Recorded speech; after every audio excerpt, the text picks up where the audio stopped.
오늘에 대화 긴급 편성으로 방송을 찍게 됐는데요. 신범철 박사님과 얘기 나눠보겠습니다. 안녕하세요. 세종연구소에서 수석연구원으로 있는 신범철입니다. 미국이 주말간에 음, 이란에 기습적인 공격을 감행했습니다. 단도직입적으로 미국은 왜 이란을 공격했다고 보시는지.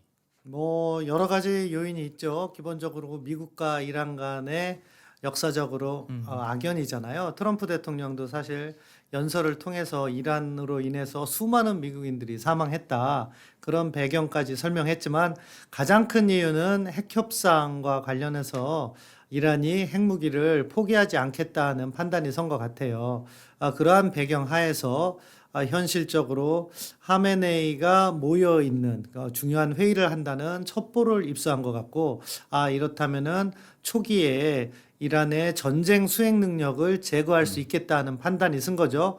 그렇기 때문에 여러 가지가 복합됐다고 볼 수 있겠죠. 결국 이란의 핵 능력을 제거해야 되는 미국의 임무가 있는 것이고, 그 시점을 고려했는데 사실 한편으로는 협상이 진행 중이었잖아요. 그럼에도 불구하고 그 협상에서 이란의 태도를 보니까 궁극적으로는 핵무기를 포기하려는 것이 아니다 하는 최종 판단이 선 상황에서 이란 수뇌부가 회의를 한다는 것을 입수해서 그렇다면 지금이 공격 개시 시점이다, 디데이다 이런 판단을 한 거죠. 그래서 공격을 한 것 같아요.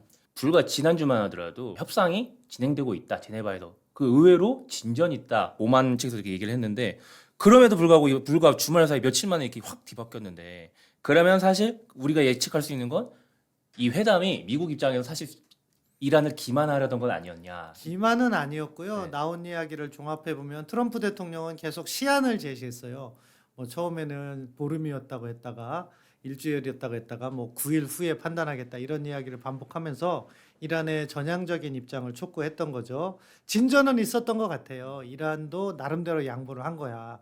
그 양보를 한 것이 사실은 이란에 있는 고농축 우라늄, 그러니까 핵무기를 만들려면은요 고농축 우라늄이 필요한데 이란이 상당히 고농축까지 도달한 것 같아요. 구체적인 퍼센테이지까지는 잘 알려지지 않고 60%다, 70%다 뭐 그런 이야기는 나오고 있었는데 그거를 갖다가 미국은 반출을 해라 이렇게 요구를 했던 것 같은데 이란 입장에서는 아니다. 이거를 갖다가 20%로 희석을 시켜서 자기들의 원자력 에너지 평화적 활용인 거죠. 그것을 사용하겠다 이런 이야기를 했는데 미국 입장에서는 과거 북한과의 핵 협상에서도요. 프론트 로딩 방식이라는 걸 존 볼턴 예전에 국가안보부 장관이 이야기한 게 있어요. 그건 뭐냐면은 중요한 비핵화 조치를 앞에 배치하겠다는 거예요. 그럼으로써 미국이 유리한 협상을 전개하는 건데 이런 식으로 계속 뒤로 미루는 거잖아요. 갖고 있대 희석하겠다. 그럼 지금 단계에서 미국이 특별한 조치를 하지 않고 합의를 하면 이란이 그 다음 조치를 해줘야지 미국은 진전을 보는 거잖아요. 그런 부분에 있어서 신뢰하기 어려웠다 하는 판단이 선 것 같고 그러니까 결국 그것이 이란이 핵무기를 개발하기 위한 시간을 버는 것이 아닌가 하는 오해를 했던 것 같고 그 오해일지 정확한 판단일지는 모르겠지만 아무튼 미국 입장에서는 그런 판단을 한 것 같고 그렇기 때문에 군사적 옵션을 다른 한 손에 쥐고 있었는데 결정적인 것은 그러한 판단이 서는 시점에 이란 군 수뇌부가 한자리에 한다는 첩보를 얻고 그렇다면 지금이 군사작전의 개시 시점으로 적합한 것 같다. 그렇기 때문에 사실은 오전에 작전을 한 거죠. 왜냐하면 과거 미드나잇 햄머나 베네수엘라의 군사작전 보면은 다 한밤중에 했잖아요. 왜냐하면 그래야지 사실은 노출이 덜 됨으로써 안전 확보가 유리한 건데 아침에 전격적으로 그렇게 군사작전을 개시했다는 것은 일부 보도도 이렇게 나오고 있지만 결국 이러한 수뇌부를 제거할 수 있는 적시다 하는 군사적 판단이 있었던 것 같습니다. 한편에서는 또 이거는 사실 이스라엘이 더 적극적으로 원했고 미국은 그에 좀 발을 맞춰준 격이 있다. 이런 분석에 대해서는 어떻게 생각하세요? 그런 가능성은 배제할 수 없죠. 사실 트럼프 대통령과 네탄야후 총리가 관계도 좋고, 그리고 작년 6월에 있었던 한밤중에 망치 작전, 미드나잇 햄머 오퍼레이션에 있어서도 사실은 이스라엘과 미국이 공조한 부분이 있잖아요. 그런 점을 고려할 때 현재 상황에서 이란에 대한 공격이 필요하다는 입장은 이스라엘이 전개했을 것 같아요. 과연 그런데 트럼프 대통령이 그 말만 믿고 했겠느냐 하는 것은 별개의 문제죠. 그렇기 때문에 일부에서 나오는 보도에 대해서 미국 행정부에서도 부인을 하는 목소리도 있고, 뭐 진실은 알 수 없겠지만 제가 보기엔 뭐 이스라엘 측에서는 그런 입장을 계속 전달했을 것 같고요. 미국에서는 트럼프 대통령은 셈법이 여러 가지 아니겠습니까? 군사작전 단기적으로 성공하면 트럼프 대통령에게는 엄청나게 좋은 전과가 되는 거죠. 하지만 이게 만약에 장기화된다거나 실패한다고 하면은 트럼프 대통령에게 있어 가장 중요하다고 할 수 있는 11월 달에 중간선거 패배 원인이 될 수 있어요. 그렇기 때문에 트럼프 대통령은 이스라엘 말만 듣고는 이것을 결정하진 않았을 것이다. 그렇게 보고요. 결국 이란이 위협이라는 점, 그리고 이란에 대한 여러 가지 분석이 있는데 저는 지금 군사적인 차원에서 이란 핵무기만 이야기했는데 또 경제적인 관점에서는 사실 이란의 원유가 미국과 경쟁하고 있는 중국의 어떻게 보면은 에너지원으로 잘 활용되고 있는 것이고, 그 과정에서 사실은 페트로달러, 미국의 달러 패권, 원유를 달러로 결제해야 되는데 그것을 위안화로 결제함으로써 달러 패권에 도전하는 그런 측면도 있다고 해요. 얼만큼 그것이 작용했는지 모르겠지만 경제적인 측면에서도 그러한 요인이 작용했을 수도 있고요. 그렇기 때문에 복합적으로 봐야 되는데, 아무튼 그래서 질문으로 다시 되돌아가면은 이스라엘이 요청했다고 미국이 단순히 그 목소리를 들어서 공격한 것은 아니다. 다만 여러 가지 의사결정 요인의 중요한 한 요소로 작동했을 가능성이 크다. 이렇게 평가하고 싶어요. 요건 사실 많이 이제 언론 보도도 되고 있는 건데, 외부적인 요인이라기보다는 미국이 정확히 말하면 트럼프가 본인 스스로의 좀 지지율이나 특히 뭐 관세 위법 판단에 대한 본인에 대한 어떤 그런 압박감을 이 전쟁으로 해소하려는 경향이 있다. 외부로 시선을 돌려서. 요런 트럼프 자체에 대한 비판적인 시선에 대해서는 어떻게 생각하세요? 그것도 배제할 수 없죠. 아까 제가 중간선거 말씀드렸잖아요.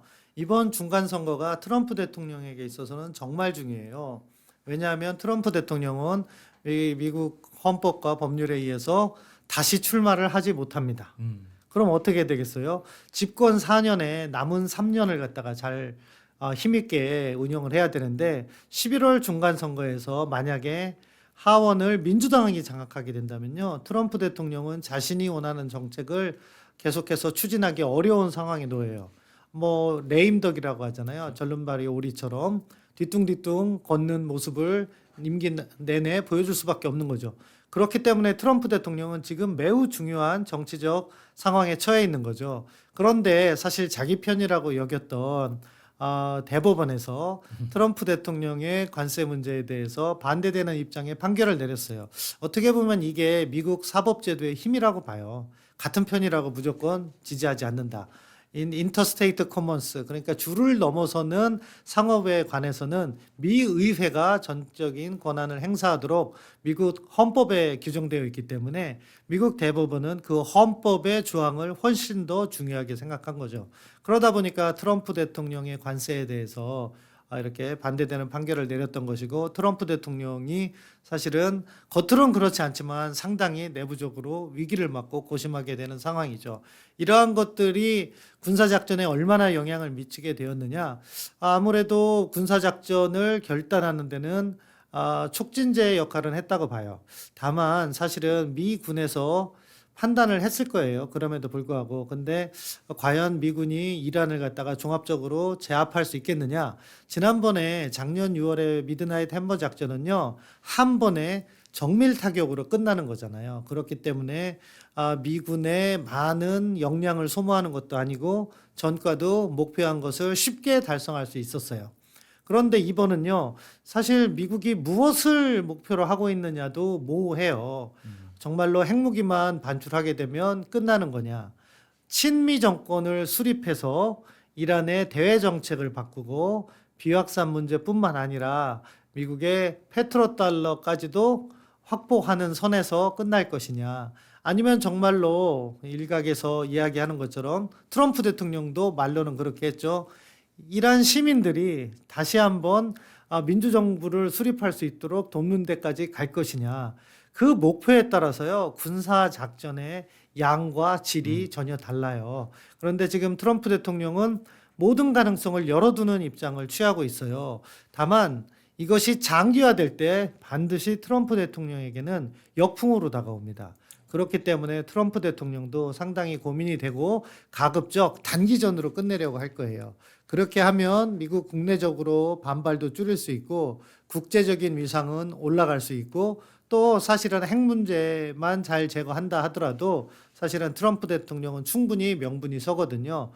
그렇기 때문에 중요한 것은 트럼프 대통령의 결단도 있지만 이란의 새로운 리더십, 사실은 지금 새로운 리더십이 누구인지도 불투명하긴 한데 새롭게 형성될 리더십이 어떠한 판단을 하느냐. 정말로 지하드, 성전을 해서 미국과 죽을 때까지 싸우겠다 하면은 정말로 이것은 트럼프 대통령의 정치적 지지도뿐만 아니라요. 세계 경제 질서에 상당한 충격을 미칠 수 있는 재난과 같은 상황까지도 저희가 예상할 수 있는데 이게 뭐 어느 한쪽의 의사결정으로만 끝나는 것이 아니라 복합적으로 작용하는 거기 때문에 약간 지켜봐야 될 필요가 있다고 봅니다. 여러 가지 전반적인 복합적인 요인을 설명해 주셨는데 이번 이란 공격을 통해서 트럼프가 가장 노리고 있는 바를 한 가지 정도만 꼽으신다면 그거 어떻게 생각하시는지와 아까 말씀해 주신 그 역풍에 관한 그 역풍의 메커니즘 어떻게 설명해 주실 수 있는지. 한 가지를 꼽으라 한다면은 저는 당연히 이란의 핵능력 제거예요. 그것만 하더라도 중동 지역에 안정을 가져올 수 있다는 거죠.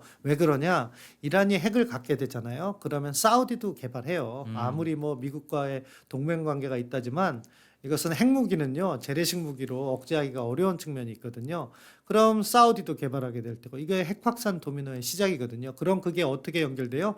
미국의 중동에 대한 영향력이 사라지게 돼요.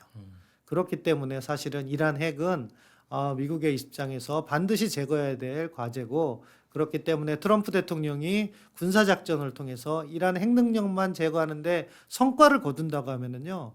이것은 엄청난 평가를 받을 수밖에 없어요. 그렇기 때문에 1차적인 하나의 목표라면 핵능력 제거다. 그리고 트럼프 대통령이 역풍을 어떻게 막아낼 수 있느냐 하는 메커니즘이라는 것은 전쟁의 시간과 인명피해와 저는 비례한다고 봐요. 전쟁이 길어지면 길어질수록 미국은 돈도 더 많이 써야 되고 무기체계도 더 낭비할 수밖에 없고 그리고 인명피해도 늘어갈 수밖에 없어요. 그것은 민주당에 있어서는 트럼프 대통령을 공격하기가 너무도 좋아요. 그렇기 때문에 트럼프 대통령은 이 전쟁을 가급적 단기에 마무리함으로써 그리고 단기적 목표로 핵능력만을 제거했다고 하면은 이것은 자신의 엄청난 업적 그러니까 이란 핵 문제가요 언제부터 됐어요? 과거 부시 행정부 때부터 이어져 왔던 거예요. 그러다가 오바마 행정부 때 합의를 했는데 그것도 제대로 지켜지지 않고 합의에도 사실은 문제가 있었어요. 일정 기간이 지나면 선셋 조항이라고 그래서 이란이 다시금 무언가를 할 수 있는 그러한 계기를 마련해 놓은 조항이었거든요. 물론 이란을 설득하기 위해서 그 당시에는 어쩔 수 없었지만 그런 합의상의 문제점. 그래서 트럼프 대통령이 그것을 파기했고 이란은 다시금 핵 개발로 나섰는데 그 핵 개발을 막는 것만으로 해도 엄청난 성과가 있을 수 있을 것이다. 미국 내에서도 그런 평가가 있기 때문에 결국 얼마나 빠른 시일 내에 이란의 핵 능력을 제거하는 합의를 이끌어내느냐 이것이 관건이라고 봅니다. 박사님은 그러면 미군의 지상군 투입 가능성에 대해 어떻게 생각하세요? 지금으로서는 0이다 이렇게 봅니다. 지상군이 들어가는 순간요 전쟁의 양상이 바뀌어요. 지금은 사실 전쟁 개념으로 보면은 미국이 공지전을 전개하고 있는 거예요. 공중에서 지상을 공격하는 거죠. 이것은 미군의 피해는요 극소수예요. 사실 이란이 대응할 수 있는 것도 지상군이 없기 때문에 미사일을 쏘거나 드론을 날려보내잖아요. 그런데 여기에서 우리가 호르무즈 해협이 사실은 뭐냐면 일종의 완충 지역을 하는 거예요. 거리가 중심을 길게 함으로 해서 미국이 대응할 수 있는 거죠. 미사일 방어라든가 나름의 드론 방어 체계를 작동하면서 피해를 줄일 수가 있어요. 그러한 작전에서 미국은 피해를 최소화할 수 있는 거죠. 그리고 또 지상군이 들어가게 된다면은 이것은 또 이제 전쟁이 양상이 바뀌는 게 뭐냐면은 이란이 지금은 3세대 전쟁, 재래식 무기를 갖고 전쟁을 하는데 이러한 재래식 전쟁과 어떻게 보면은 비무장 단체, 민간 단체를 통한 새로운 그 괴롭힘, 게릴라전이라고 할 수 있죠. 이런 전쟁으로 양상을 변화시킬 수가 있어요. 그럼 뭐예요? 미국이 이라크 전의 악몽이 되살아나는 거죠. 그렇기 때문에 트럼프 대통령은 지금까지도 지상군 투입 가능성에 대해서 한 번도 언급한 적이 없고요. 미국도 그것은 고려하지 않는 거로 봐요. 그렇기 때문에 자, 지금부터 전개될 양상은 어떻게 전개될 것이냐? 미국과 이스라엘의 주도적인 대이란 공습이 계속될 것이고 그것을 통해서 이란의 군사력을 마비시키는 동시에 군사 지휘관들을 갖다가 제거해 나갈 거예요. 그러면서 이란의 입장을 바꾸려고 노력하는 것이고 그 과정에서 이란 국민들의 호응이 있다면 미국으로서는 엄청나게 좋은 거죠. 요 단계에서 저는 이란이 잘못했다고 생각하는데 지금 이란이 미국을 군사적으로 집중 공격해서 피해를 입히기가 어렵다는 판단에서 어떻게 보면 전선을 분산시켰어요. 전선을 분산시켰다는 건 뭐냐? 작년 6월에 이스라엘이나 이란의 공습에 대해서는 미국과 이스라엘만 공격을 했는데 지금 보세요. 바레인, 카타르, 사우디, 요르단, UAE 다 공격하고 있잖아요. 이건 뭐예요? 이들 나라들이 연합해서 이란을 공격할 수도 있는 거죠. 전과를 너무 확장시켜 놔가지고 이란이 더 어려움을 겪을 가능성이 높다. 그렇기 때문에 전쟁 양상은 이란이 원하는 방식으로 흘러가진 않는다.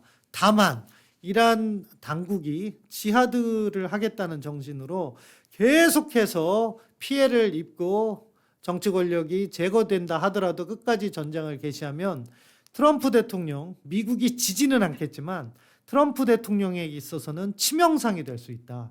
이것이 11월까지 지속된다. 그러면은 두 곳에 치명적인 영향을 미쳐요. 하나, 트럼프 대통령 선거에 지는 아주 가장 대표적인 원인이 될 것이다. 둘, 세계 경제가 상당히 나빠질 것이다. 원유가가 그저께 되면은 뭐 150불을 넘어서 200불까지 갈 수도 있을 것이고 각 나라의 주식이라든가 이런 것들 또 우리나라 같은 경우는 환율이 지금 지속적으로 문제가 되잖아요. 그런데 큰 충격을 받을 수도 있다. 그렇기 때문에 사실은 가급적 전쟁이 조기에 종결되고 미국과 이란이 타협을 하면서 핵능력이 제거되고 이란의 민주화는 장기적인 로드맵을 통해서 점진적으로 개선해 나가는 그런 것들이 현 시점에서는 가장 바람직하다고 생각해요. 장기화 가능성에서 그러면 박사님은 뭐 장기화 가능성에 대해서 좀 낮게 보시겠네요. 저는 상대적으로 장기화 가능성을 낮게 평가하고 싶습니다. 왜 그렇게 평가하고 싶고 가능성이 있다고 보냐면요. 앞서 말씀드린 것처럼 트럼프 대통령은 시간과의 싸움이에요. 그런데 역으로 이란의 새로운 수뇌부는요. 생명과의 싸움이에요. 그렇잖아요. 이 사람들이 이란 정권을 획득하기 위해서 어떻게 보면은 반란 단체로서 정권을 획득하는 과정이라면 어떻게든 그것을 획득하기 위해 목숨을 잃고서라도 계속 나아가요. 공세적인 거죠. 그런데 지금 이 사람들은 뭐예요? 권력을 지키는 거잖아요. 그렇기 때문에 이 권력을 지키는 과정에서 자기들의 목숨을 얼마만큼 담보하면서 해나갈 수 있을 것이냐. 저는 거기에서 일정한 타협점이 마련될 수 있다고 보고 그 타협점이 핵이라면은 사실은 이란 정권 유지하는데 별다른 문제가 없거든요. 그렇기 때문에 핵을 포기하는 결심이 선다면 뭐 다음 주라도 사실은 충분히 타협점이 가능하다. 트럼프 대통령이 약간 일부러 심리전 차원에서 얘기했을 수도 있는데요. 오늘 새벽에 나온 메시지를 보면은 어떤 메시지가 나왔냐면 이란도 대화를 원한다. 이런 이야기를 하고 있어요.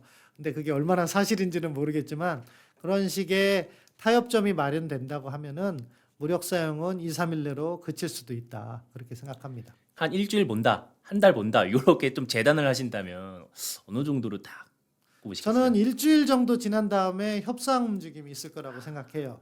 그 협상 움직임이 잘 진행된다면은 거기에서 종결되고 이란에 있는 농축 우라늄을 반출하는 그런 협상이 이루어질 거고요. 그 협상이 이루어지지 않고 이란이 계속 거부한다면 다시 한번 미국의 군사력 사용이 있을 수도 있다.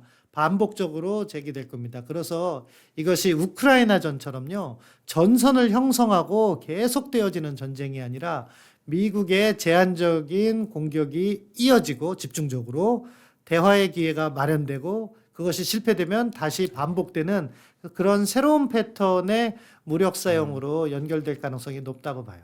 박사님 말씀대로면 하지만 이렇게 길어지면 길어질수록 사상자는 어쨌든 늘어나고 그렇죠. 국제적인 경제 영향도 끼치고 이건 결과적으로 트럼프에게 역풍으로 다가올 수가 있고 그렇죠. 그러면 이게 미국의 입장에서 뭐 지금 한창 공격 중이지만 미국이 얻은 것과 잃은 것이 있다면 뭐 어떻게 설명할 수 있을지 좀 관점을 듣고 싶어요. 일단 미국이 얻은 거라면은 이란 수뇌부를 제거했던 거죠. 앞서 말씀드린 것처럼 트럼프 대통령이 이 전쟁 개시를 갖다가 선언하는 연설을 하면서요. 미국과 이란 간의 역사적 악연을 갖다가 이야기했어요.